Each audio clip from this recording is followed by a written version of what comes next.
Hello, John Feldt here. This is the Blue Water Outlook Weekly Water Outlook on March 31st, 2013.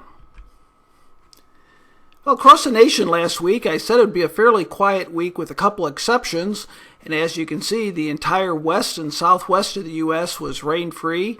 No rain whatsoever all the way from Texas up here through the southwest U.S. And actually pretty light rain over the northern tier of the U.S. as well. Actually, that was snow over the northern tier of the U.S.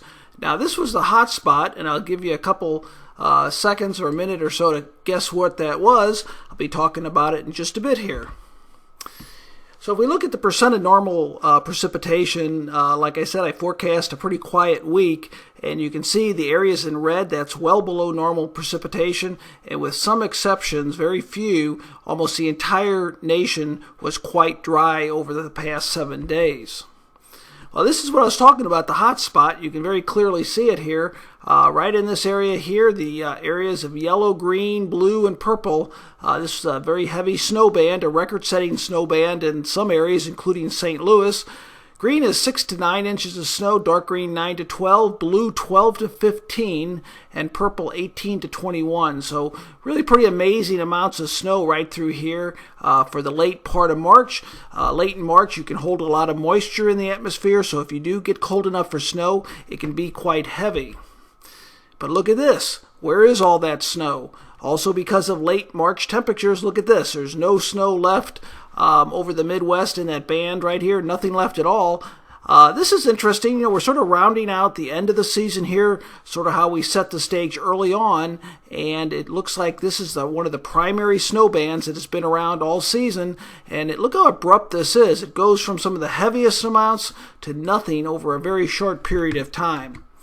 Now I'm going to take a look at the water equivalents here, and the purple are the most water in that snowpack, around 6 inches or so in that purple area. And again, I think the point to make here is even though there's a lot of water equivalent over an area, the coverage is very low for this time of year, exiting winter, getting into spring. Look at Iowa, no snow cover at all. So you would think that spring snowmelt flooding, although some areas could be significant, it's going to be rather isolated this year compared to past years.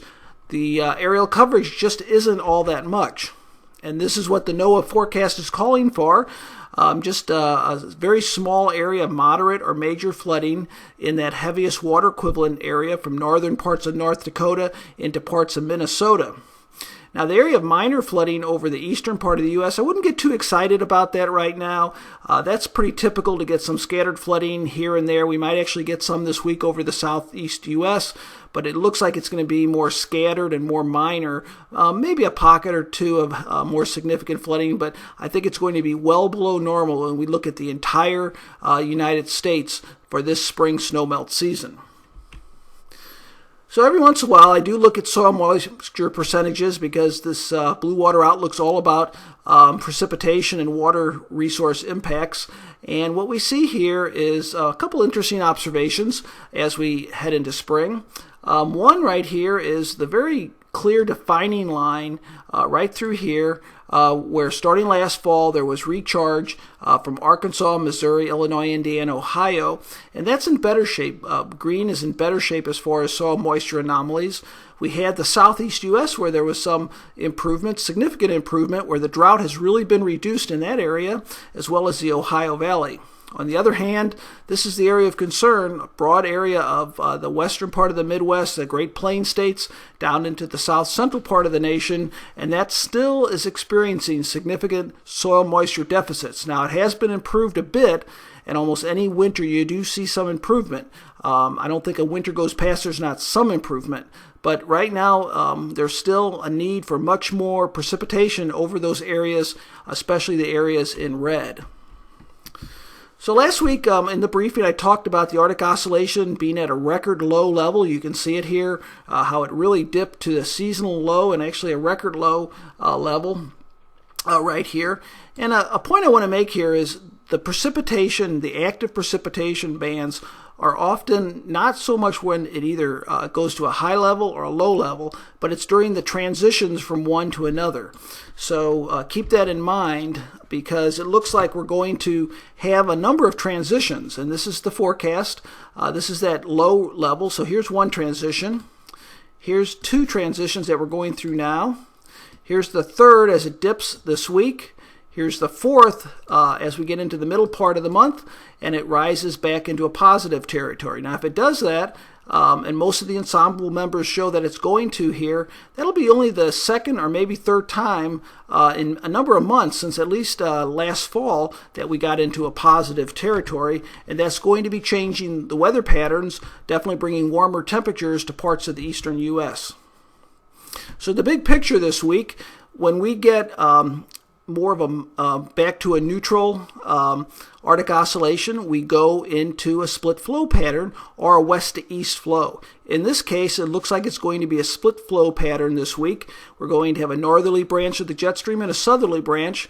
And oftentimes the northerly branch can be fairly quiet with maybe some lighter amounts of precipitation such as snow, and the southerly branch is usually the one that's more active, and we get pulses of energy moving along that. If they're strong enough, they'll pick up some moisture from the Gulf of Mexico. So I've sort of outlined in red here the area that would typically, under this split jet stream, the southerly branch, get more precipitation. And here's the forecast for this week, and you can see right along and just south of that jet stream, where it can pick up the moisture from the Gulf, are the heaviest amounts of rain that are forecast. And that's anywhere from 2 inches to isolated 4-inch amounts, all the way from the Texas coast through the southern part of Georgia and northwest part of Florida. Much of this area can take this rain, and it might be something that would be quite useful, even though there's been some rain in the past. Especially Texas has been quite dry, and it can use more rain, and I think this 1 or 2 inches, especially in the central part, will be definitely beneficial.